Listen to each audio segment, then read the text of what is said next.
The contract that changed everything. The Galactic Mercenary Guild central database contained countless warnings about various species and their military capabilities. Some were flagged for their advanced technology, others for their ruthless tactics or overwhelming numbers. But only one species had a warning that began with "under no circumstances." Col XATH, veteran commander of the infamous Shadow Talon Mercenary Company, was now understanding exactly why that warning existed. His compound eyes fixed on the tactical display before him, mandibles clicking in a rhythm that his crew recognized as extreme agitation. "You want us to fight, those things," he chittered, his translator barely keeping up with his rapid-fire clicks. The Vorith commander's facial tentacles writhed in what Col recognized as frustration, though there was an undercurrent of desperation that set his antenna twitching. "They're just humans," the commander insisted, his tentacles coiling tighter. "Primitive mammals barely a century into their space age. Your fee has already been tripled. Quadruple it again, and I still wouldn't take this contract," Col responded, jabbing a clawed appendage at the holographic imagery floating between them. "Look at them. Actually look at them." The footage showed what the humans designated as their Special Operations Forces, conducting exercises on a harsh desert world. The warriors moved with an unsettling combination of fluid grace and predatory intent, laden with enough weaponry to make a Cran war beast feel inadequately armed. "I've studied their combat doctrine," Col continued, his voice dropping to a lower register that made the air itself vibrate with tension. "Do you know what those markings mean? The ones they wear on their armor. Skulls. Human skulls. They advertise death on their very bodies. What kind of species does that?" "A primitive one trying to appear threatening," the commander scoffed, though his tentacles had begun to pale slightly. "Their psychological warfare is crude at best." "Crude?" Col's antennae twitched violently. "Let me tell you about crude. Those humans you're so eager to dismiss. They developed powered armor because they saw it in entertainment videos.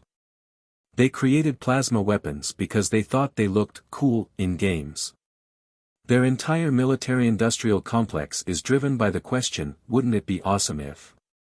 The commander's tentacles stilled. "Surely you're exaggerating." "I wish I was." Col pulled up another tactical display, this one showing human combat footage from their most recent engagements. "You know what they call their elite units? Names like Ghost Recon and Shadow Raiders. They give their gunships names like Black Death and Angel of Destruction. They name their carriers after ancient warriors and conquerors. Many species engage in martial posturing." "No, you don't understand," Col interrupted, mandibles clicking rapidly. "They don't do this to intimidate enemies. They do it because they think it's fun. Because some human looked at a heavily armed assault transport and thought, you know what would make this better? Painting flames on the side and calling it Valkyrie's Fury." The tactical display shifted to show human special forces conducting a night raid. Their movements were precise, coordinated, and utterly terrifying to watch. They flowed through the darkness like living shadows, every motion economical and deadly. "Look at how they move," Col continued, his voice taking on an almost reverent quality. "Most species either excel at stealth or direct combat. Humans. They switch between the two like flipping a switch. One moment they're ghosts, the next they're unleashing enough firepower to level a small city. And they do it all while making terrible jokes over their comm channels." Part 2, The Dorax Incident. 3 solar cycles after Col XATH's fateful meeting with the Vorith commander, the mercenary found himself in an entirely different kind of meeting. The Galactic Mercenary Guild's Emergency Council had convened for the first time in 50 cycles, and the reason sat in the center of their holographic display, footage from something that would soon become known as the Dorax Incident. "Play it again," rumbled Council Elder Vix Na, her crystalline form shimmering with barely contained agitation. "I want to be certain we're not missing anything." Col's mandibles clicked in resignation as he initiated the playback. The assembled council members, representing the galaxy's most elite military contractors, watched in stunned silence as the events unfolded once more. The footage began innocuously enough, a standard security feed from a Dorax manufacturing facility. The Dorax, being silicon-based life forms, had assumed their industrial-grade thermal processing units would provide an effective barrier against any potential threats. They had not, as Call had learned was often the case, accounted for human creativity. "Watch this part," he chittered, indicating a human operator who appeared to be grinning inside their helmet. "This is where it goes from standard human insanity to, well, human insanity." The footage showed the operator turning to their squad, their voice crackling through the facility's compromised communication system. "Hey, you know what those processing units are full of? Industrial coolant? Nope. Free-range tactical lubricant." What followed was what humans called adaptive problem solving, and what the Council was rapidly categorizing as Class 1 tactical insanity. The human operators, cornered in what should have been an inescapable position, somehow converted the facility's thermal processing network into an improvised distribution system for their combat stimulants and explosive compounds. They weaponized the cooling system, whispered a newly arrived quantum hive representative, their bioluminescence flickering with disbelief. They turned temperature regulation equipment into a delivery mechanism for military-grade stimulants and high explosives, Call confirmed, while making jokes about it being just like that one video game. Something about plumbing simulator and speedrunning strats. The footage continued, showing the Dorasian forces discovering, much to their dismay, that their own facility's infrastructure had been turned against them.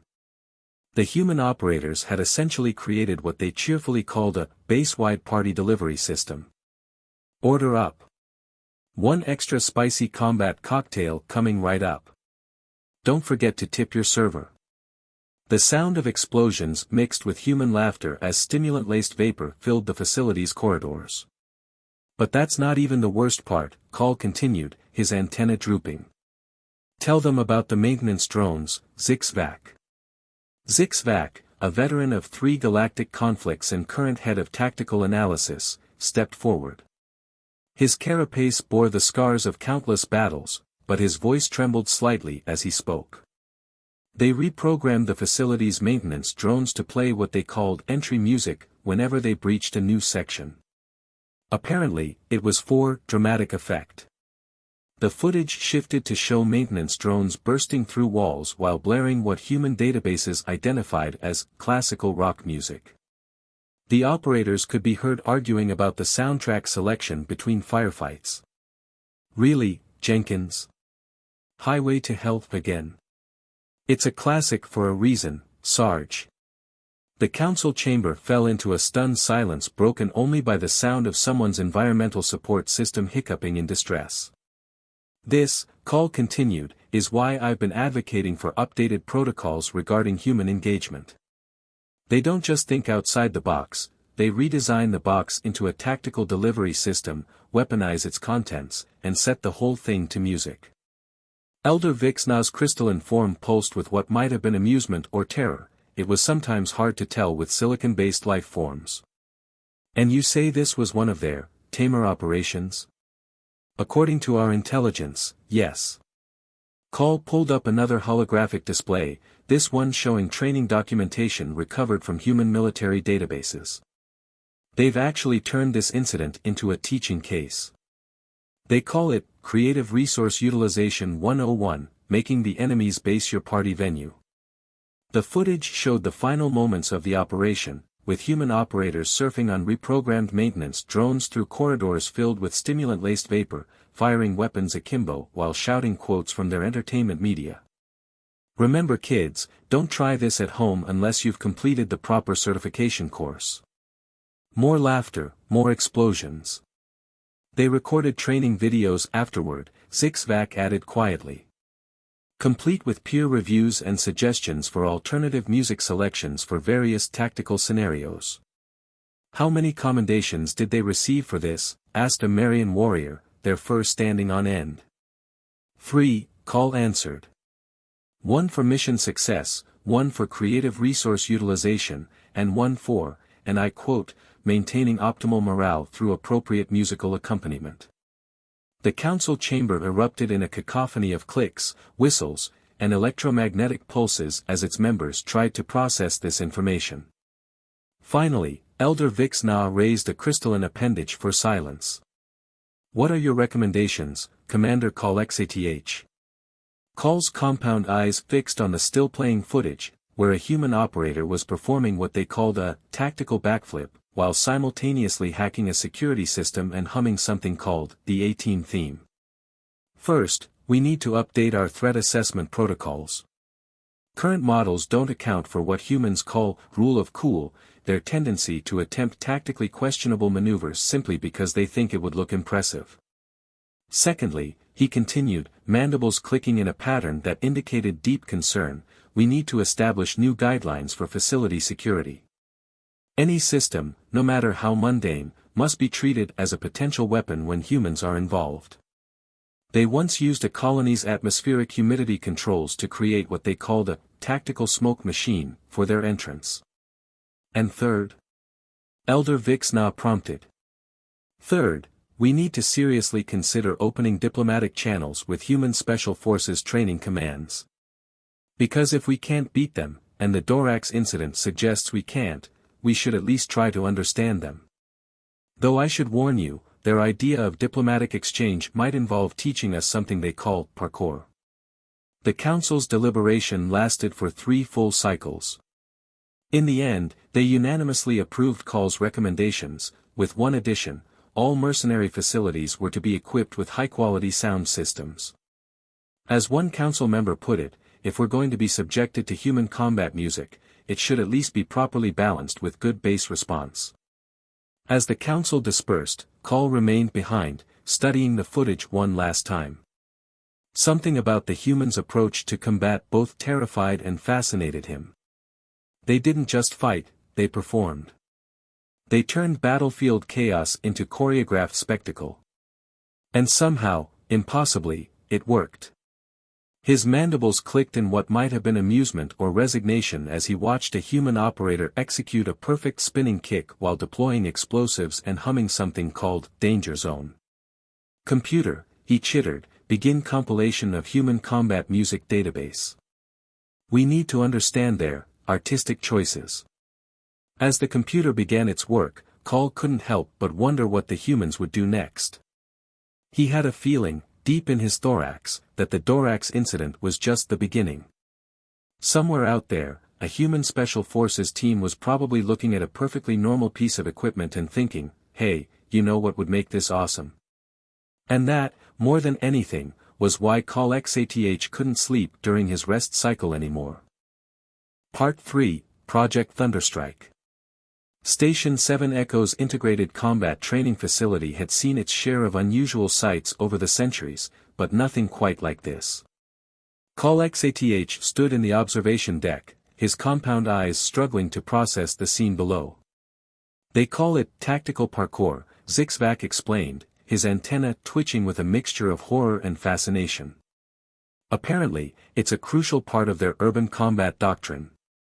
In the training arena below, human special forces operators were conducting what they termed a basic mobility demonstration for a group of alien military observers. Basic, in this case, meant running up walls, executing perfect backflips over plasma barriers, and using their powered armor's enhanced capabilities in ways that made the station's safety officers consider early retirement. "Watch this part," Call chittered, mandibles clicking in what had become his standard response to human combat demonstrations. A human operator was approaching what appeared to be an impassable wall of energy shields. "Hey y'all, check this out." The operator's voice crackled through the observation deck speakers.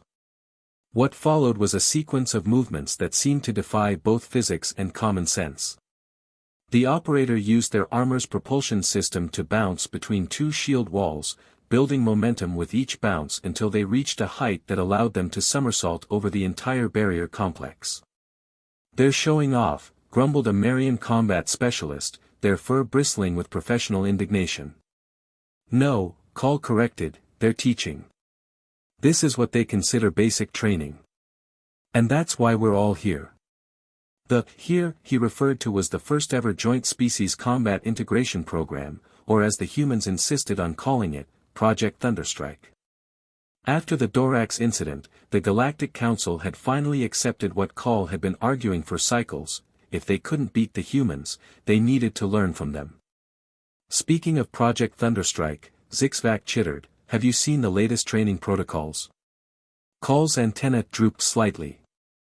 The ones involving what they call tactical entertainment integration. The very same. Zixvac pulled up a holographic display showing training documentation. They're teaching our troops to incorporate what they call style points into their combat maneuvers. Apparently, looking impressive while fighting is as important as the fighting itself. Below, the demonstration had moved into what the humans called the advanced phase.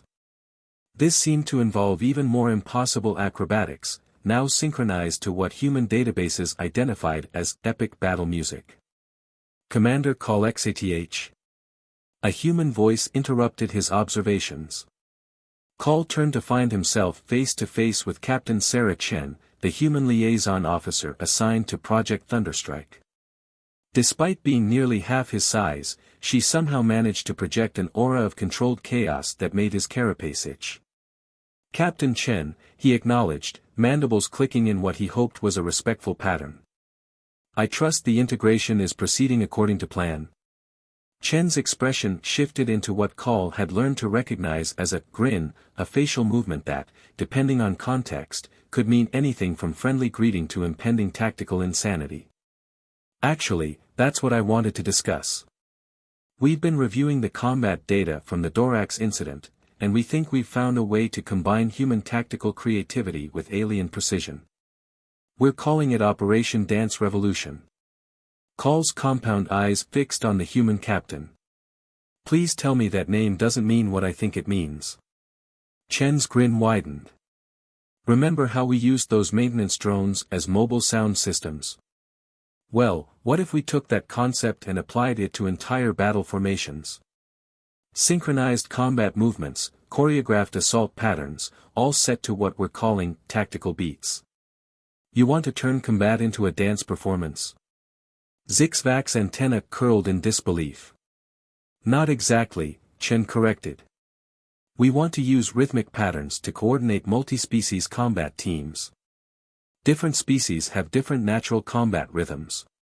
Humans tend to be aggressive and improvisational, while Marian warriors move in precise, calculated patterns. If we can synchronize these different styles. She gestured to the training arena, where human operators were now teaching a group of alien warriors something they called combat choreography. To Call's surprise, it wasn't completely chaotic. The humans' fluid acrobatics actually complemented the aliens' more structured movements, creating a deadly dance of synchronized destruction. This is insane, Call muttered, even as his tactical analysis subroutines noted the increased efficiency of the combined movements. Exactly. Chen beamed. That's why it works. No one expects their enemies to breach their defenses while performing what looks like a coordinated dance routine. It's psychological warfare and tactical advantage rolled into one. Before Call could respond, alarms blared throughout the station.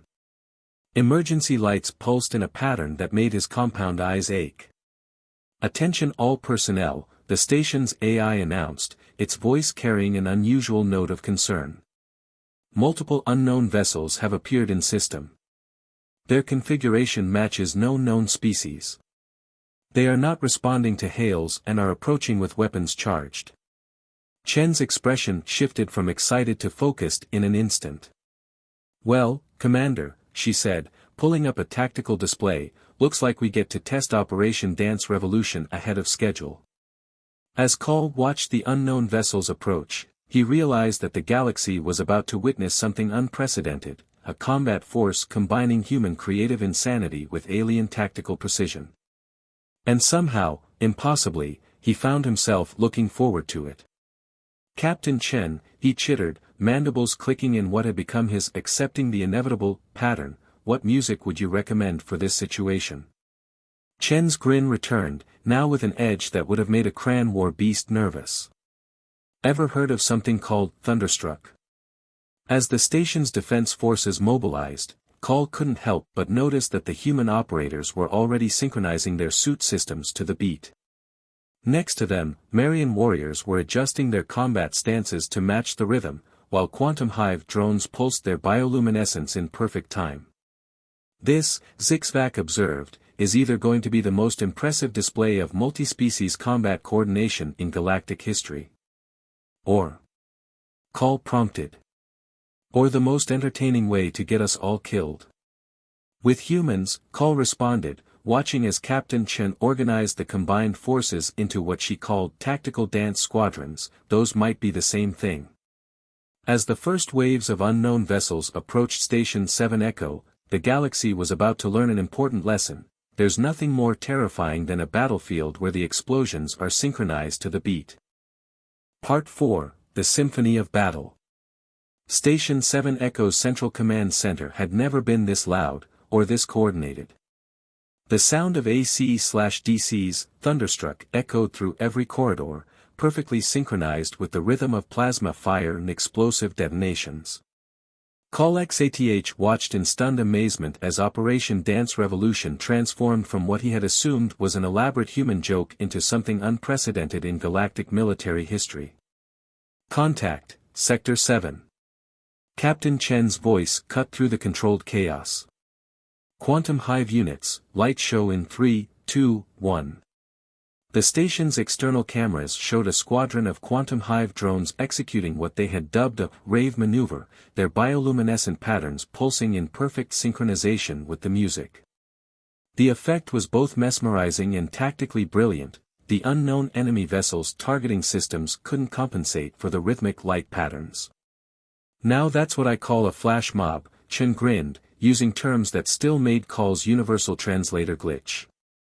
Marian Strike Team, you're up. Show them your new moves. The Marian warriors, their fur crackling with electromagnetic energy, launched into a series of precisely coordinated attacks that looked more like a deadly ballet than traditional combat. Their movements flowed with the music's rhythm, making their already formidable combat skills nearly impossible to counter.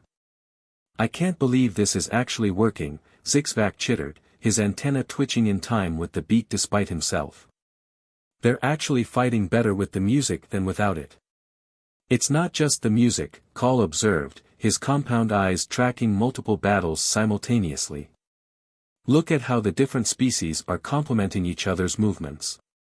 The humans' chaos and the aliens' precision, they're not just coordinated, they're synchronized.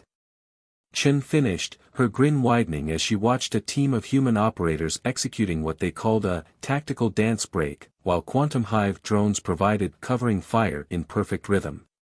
This is what Project Thunderstrike was really about, finding the beat that connects different species' combat styles. The unknown vessels had clearly not expected this response. Their initial attack pattern, which had seemed overwhelmingly powerful, now appeared rigid and predictable compared to the fluid movements of the combined defense forces. Commander, a communications officer called out, we're detecting unusual energy signatures from the enemy vessels. They're trying to match our rhythm.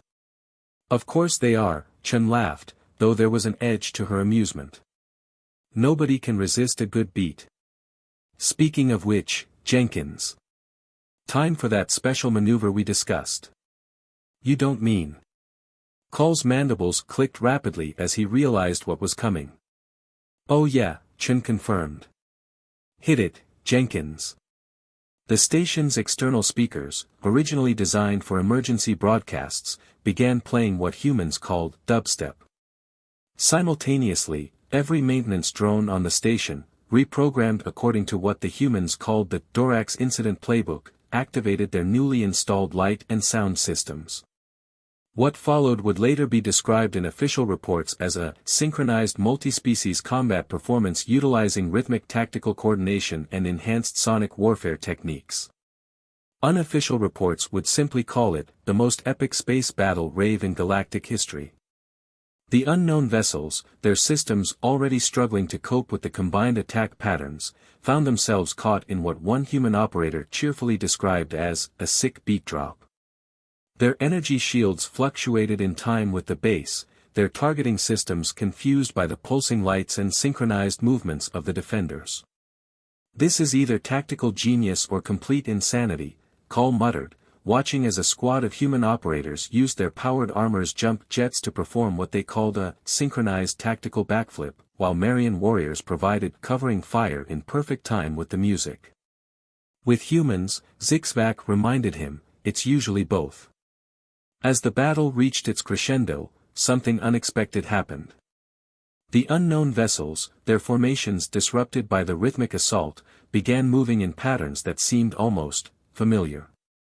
"Captain," Call called out, his antenna twitching as he analyzed the data, "these attack patterns, they're similar to ancient quantum hive combat algorithms, but with elements of Marian strike tactics and, is that a human combat maneuver?" Chen's expression shifted from excited to focused. "You thinking what I'm thinking, Commander? That our unknown enemies might not be so unknown after all." Call's mandibles clicked in a pattern that indicated deep concern. "The question is, how did they get access to all these different combat techniques?" Before Chen could respond, the unknown vessels suddenly broke formation. Their retreat was as synchronized as their attack had been, leaving behind only scattered debris and a lot of questions. "Well," Chen said, reviewing the battle data, "good news is Project Thunderstrike worked better than anyone expected. Bad news is, we may have just discovered why the Galactic Council was so interested in human-alien military integration," Call finished. "Someone out there is combining different species combat techniques, but without the style. Can't have a proper dance party without style," Chen agreed, though her usual humor was tempered by concern. "Speaking of which, excellent moves out there, Commander. Didn't know you had it in you." Call realized, to his surprise, that he had indeed been moving in time with the music during the battle. His entire command staff had, in fact, synchronized their movements to the rhythm without even realizing it. "Perhaps," he chittered, "there's something to this tactical entertainment integration, after all. Though I still don't understand why the backflips are necessary." "Style points, Commander," Chen grinned. "Always go for the style points." As the station's crews began repairs, Call couldn't shake the feeling that this battle was just a preview of what was to come. Someone was studying their combat techniques, trying to replicate them without understanding the crucial element that made Project Thunderstrike work, the natural harmony between chaos and order, between human creativity and alien precision. "Captain," he called out as Chen was leaving the command center, "what music would you recommend for training? If we're going to face these enemies again." "Already got a playlist ready," she replied, sending him a file. "We're calling it, Greatest Hits, Combat Edition. Though fair warning, there's a lot of what we call, power metal. Trust me, it makes everything more awesome." As Call reviewed the battle footage, he noticed something that had escaped his attention during the chaos. Every species involved in the defense, from humans to quantum hive drones, had been moving with not just synchronization but genuine enthusiasm. They hadn't just fought together, they had performed together. "Computer," he chittered, "begin analysis of human combat music genres. We need to understand the relationship between what they call sick beats and tactical effectiveness." The computer acknowledged his request, adding a note to cross-reference the data with something called dance battle techniques. Call decided not to ask what that meant. With humans, sometimes it was better not to know until you were already committed to the insanity. Part 5, The Ultimate Drop. The Galactic Council's emergency session chamber hadn't seen this many species gathered in one place since the Great Concordat 3 centuries ago. Call XATH stood before the assembled representatives, his mandibles clicking nervously as he prepared to deliver news that would either save the galaxy or get him committed to a psychiatric facility. "The unknown vessels we encountered at Station 7 Echo," he began, compound eyes scanning the chamber, "were not simply copying our combat techniques. They were learning from them. Every battle, every engagement, they've been analyzing and adapting. But they made one crucial mistake." Captain Sarah Chen stepped forward, her powered armor humming quietly in the chamber's acoustically perfect environment. They forgot to study our music theory. A murmur of confusion rippled through the assembled representatives. Elder Vixna's crystalline form pulsed with curiosity. Explain. Chen activated a holographic display showing battle footage from Station 7 Echo. Every species has its own natural combat rhythm. Humans tend toward chaos and improvisation. Marians flow like liquid mercury. Quantum hive units pulse with mathematical precision. Our enemies tried to replicate these patterns without understanding the harmony that connects them. The harmony? A Marian representative's fur bristled with skepticism. Watch, Call instructed, playing footage from their most recent engagement. See how the different species move together. It's not just coordination, it's synchronization. The humans call it finding the groove. And our enemies cannot replicate this groove? Elder Vixna asked. They can copy the movements, Chen explained, but not the music. Not the soul. She grinned in that way that still made Call's carapace itch. You can't have a proper dance battle without style. Dance battle?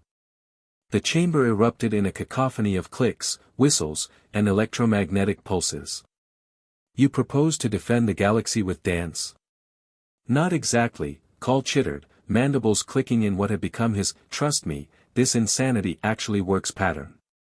We propose to defend the galaxy with synchronized multi-species combat performance art. There's a difference. The holographic display shifted to show Project Thunderstrike's latest training sessions. Human operators performed impossible acrobatics while Marian warriors flowed through combat forms like living mercury.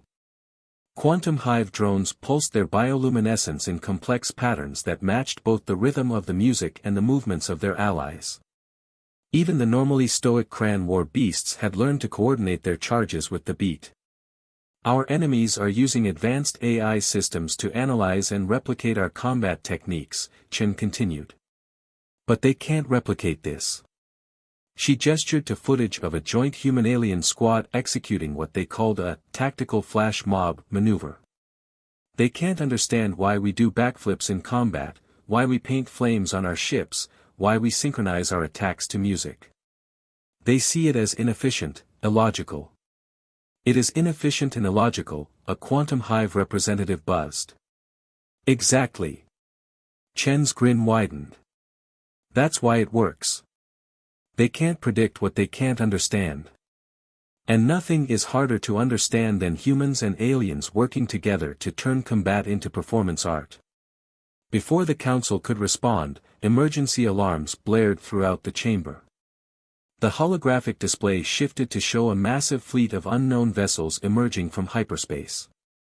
Well, Chen said, checking her armor systems, looks like it's time for the finale. Commander Call, shall we show them our new routine? Call's antenna twitched as he accessed the tactical network. Throughout the sector, human and alien forces were already moving into position, their movements synchronized to what Chen called, the ultimate boss battle playlist. You're certain this will work?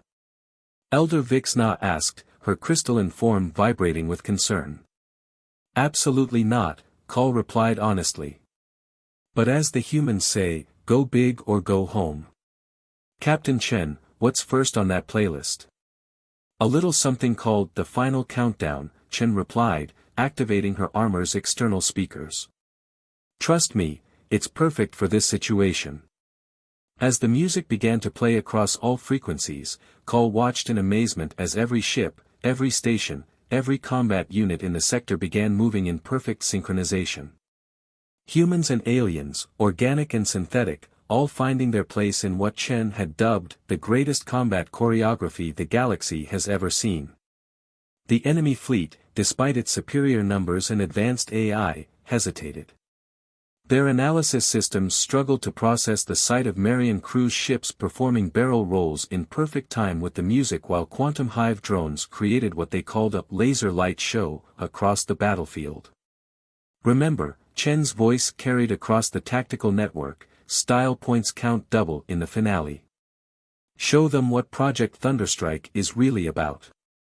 What followed would later be described in official reports as a synchronized multi-species tactical performance utilizing advanced combat choreography and enhanced musical warfare techniques. Unofficial reports would simply say, the galaxy's biggest dance battle ended with explosions synchronized to sick beats. The enemy AI, designed to analyze and counter conventional combat tactics, found itself facing something entirely unconventional. How do you predict an opponent who times their attacks to guitar solos? How do you counter a battle strategy that includes what humans called crowd surfing in zero gravity? They're adapting, someone called out as the enemy fleet began to match their movements. They're learning the patterns. Time to change the tune, Chen announced. Hit it, Jenkins. The music shifted to something Chen called dubstep. Cole watched in amazement as every human operator simultaneously executed what they called a drop, their movements perfectly synchronized with the music's sudden shift. The entire human-alien fleet moved as one, their attacks coordinated not just tactically but rhythmically. The enemy fleet's formation broke apart as their AI struggled to process combat maneuvers that defied both physics and common sense. How do you calculate the trajectory of a Marian warrior using a quantum hive drone as a surfboard while a human operator provides covering fire while doing backflips? This, Cole realized, watching as centuries of proper military doctrine gave way to what humans called awesome moves, is either the most brilliant or most insane moment in galactic military history. Why not both? Chen laughed, leading a squadron of human operators in what they called a synchronized tactical dance-off against an enemy cruiser. Sometimes the best strategy is to be so creative that your enemies can't believe what they're seeing. As the battle reached its crescendo, with explosions timed perfectly to what Chen called the best part of the song, Cole finally understood why humans had survived and thrived despite being what most species considered primitive. They didn't just think outside the box, they turned the box into a speaker system and used it to throw a party. The enemy fleet, their AI systems overwhelmed by the sheer audacity of what they were witnessing, began to retreat. Their perfectly calculated combat algorithms couldn't handle the sight of a Cran War beast performing what humans called sick dance moves, while Quantum Hive drones provided base-boosted covering fire. Should we pursue? Someone asked as the enemy ships fled. Nah, Chen replied, her armor speakers still pumping out what she called victory music. Let them go. They'll spread the word, don't mess with a galaxy that knows how to groove. In the aftermath, as the Galactic Council struggled to write reports that wouldn't sound completely absurd to future generations, Cole found himself reviewing the battle footage. Every species, from the most militant to the most peaceful, had found their rhythm in the chaos. They hadn't just fought together, they had performed together. Captain Chen, he chittered as they watched repairs begin across the sector, I believe I owe you an apology. When you first suggested tactical dance combat, I thought it was just another example of human insanity. And now? Now I understand it's a very specific type of human insanity. One that somehow makes everything better by making it more entertaining. Chen grinned, already working on what she called Season 2 of Project Thunderstrike. Just wait until we introduce the galaxy to what we call space jazz, she said. Trust me, Commander, the routine we're working on for that will blow your mind. Cole's mandibles clicked in what had become his accepting the inevitable pattern. The galaxy would never be the same, but maybe that was a good thing. After all, any civilization that could turn combat into performance art while maintaining tactical effectiveness was probably onto something. Computer, he chittered as Chen left to begin choreographing their next tactical performance, begin analysis of human musical genres, jazz, rock, electronic, and something called funk. I have a feeling we're going to need them all. The computer acknowledged his request, adding a note to cross-reference the data with something called dance battle techniques. Cole decided not to ask what that meant. With humans, sometimes it was better to just go with the flow and trust that somehow, impossibly, it would all work out in the end. And somewhere in deep space, an artificial intelligence was trying to understand why its perfect combat algorithms had been defeated by what its databanks identified as the power of sick beats and style points. It would be analyzing that data for a very, very long time. The end.